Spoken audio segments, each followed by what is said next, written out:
नमस्कार, आप लोगों का एक बार फिर से बहुत बहुत स्वागत है। और आप देख रहे हैं कार्यक्रम बात पहाड़ की।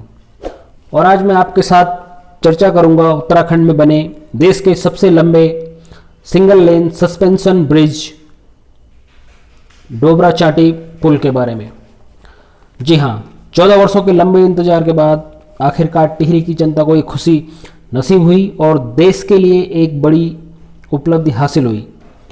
आइए जानते हैं इस पुल के पीछे की कहानी। पुल का निर्माण कार्य वर्ष 2006 में एनडी तिवारी जी के मुख्यमंत्री काल में शुरू हुआ था।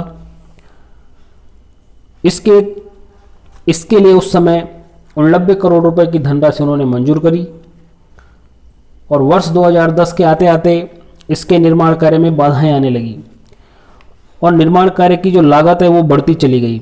वर्ष 2010 में इसका डिजाइन फेल हो जाने के कारण और राजनीतिक शिथिलता के कारण पुल का निर्माण कार्य बंद हो गया। वर्ष 2016 में पुल को दोबारा से इसको रीटेंडर किया गया, दोबारा से टेंडर ओपन किया गया और टेंडर दिया गया एक कोरियन कंपनी योसीन को। जी हाँ, कोरियन कंपनी का नाम है योसीन। उस कंपनी को टेंडर मिला। कंपनी ने अपने खुद का डिजाइन उन्होंने इसके लिए तैयार किया और वर्ष 2018 में इसके निर्माण कार्य में एक बार फिर से बाधा आई जब इसके 3 सस्पेंडर टूटकर गिर गए। अब इस पुल के बारे में जो खास बातें हैं वो मैं आपको बता देता हूं। पुल का जो कुल खर्च अभी तक आया है वो 3 अरब रुपए है। इसकी जो क्षमता है वो है 16 टन, कहीं कहीं ये 18 टन भी बताई गई है। इस पुल की उम्र होगी 100 साल। पुल की जो चौड़ाई है वो 7 मीटर है और लंबाई 725 मीटर है। जो इसका मोटर मार्ग है वो 5.5 मीटर का है, जिस पे गाड़ियां चलेंगी वो एरिया है 5.5 मीटर। और जो इसका फुटपाथ है वो है 0.75 मीटर का, जिस पर पैदल लोगों की आवाजाही होगी। इस पुल के बन जाने से जो सबसे ज़्यादा फायदा होगा वो होगा प्रतापनगर, लमगांव और धौतरी की करीब करीब 3 लाख की जनता को इसका सीधा सीधा फायदा मिलेगा, जिनको अभी तक 100 किलोमीटर का राउंड लेना पड़ता था। अब वो दूरी घटकर लगभग आधी रह जाएगी। नहीं तो उनको नदी के एक छोर से दूसरे छोर पर जाने के लिए पहले 100 किलोमीटर घूम के जाना पड़ता था बाई रोड, और अब वो दूरी बिल्कुल उनको लिए आधा हो चुकी है। इसके अलावा इसमें कुछ और ख़ास बातें हैं।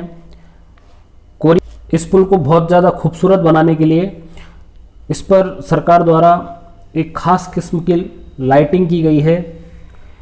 इसका नाम है फसाड लाइटिंग सिस्टम। अभी तक ये लाइटिंग सिस्टम आपने देखा होगा दिल्ली के सिग्नेचर ब्रिज पे, राष्ट्रपति भवन पे और हावड़ा ब्रिज जो कलकत्ता में है।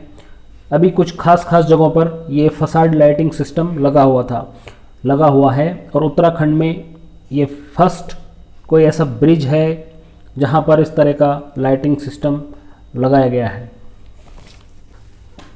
तो इस तरह से टिहरी की जनता का 14 वर्षों का वनवास खत्म हुआ। जिस तरह से रामचंद्र जी 14 वर्ष का वनवास काट के अपने घर वापस लौटे थे, वैसे ही टिहरी की जनता 14 वर्ष का एक कठिन समय काटने के बाद अब उनको एक सुखद अनुभव होगा जब उनको डोबरा चाटी पुल के थ्रू 50 किलोमीटर की दूरी सीधे सीधे कम हो जाएगी अपने घर तक जाने के लिए। मैं क्षेत्रवासियों को एक बार इसके लिए बहुत बहुत बधाई देता हूँ। Thank you.